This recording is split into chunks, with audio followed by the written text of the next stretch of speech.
पुण्यातील स्वारगेट बसस्थानकात तरुणीवर अत्याचार करण्यात आला त्या प्रकरणातली ही महत्त्वाची अपडेट। पीडित तरुणीचा वैद्यकीय तपासणी अहवाल आता पॉझिटिव्ह आलेला आहे। लैंगिक अत्याचार झाल्याचा वैद्यकीय अहवालातून आता स्पष्ट झाला। आरोपीने दोनदा पीडितेवर लैंगिक अत्याचार केल्याची माहिती आता या अहवालाच्या माध्यमातून समोर आली आहे। या संदर्भात अधिकची माहिती जाणून घेऊयात। आमचे प्रतिनिधी बालाजी पोद्दार सध्या आपल्या सोबत आहेत। बालाजी, खरं तर पीडित तरुणीचा वैद्यकीय तपासणी अहवाल हा समोर आलेला आहे जो पॉझिटिव्ह निघाला आहे। आरोपीने दोनदा पीडितेवर लैंगिक अत्याचार केल्याची ही माहिती या अहवालाच्या माध्यमातून समोर आली आहे। नेमकं काय म्हटलंय या अहवालात?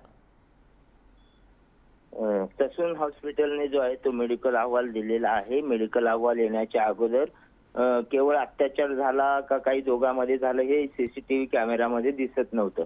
त्यानंतर आता मेडिकल अहवाल समोर आलेला आहे आणि या तरुणीवरती दोनदा या नराधमाने अत्याचार केलेला आहे आणि पळून गेलेला आहे। त्यामुळे या अहवालामध्ये तिचा अहवाल जो आहे तो पॉझिटिव्ह आलेला आहे। त्या संदर्भात आता पोलिसांनी तो अहवाल स्वीकारलेला आहे आणि आता पुढील तपास सुरू आहे।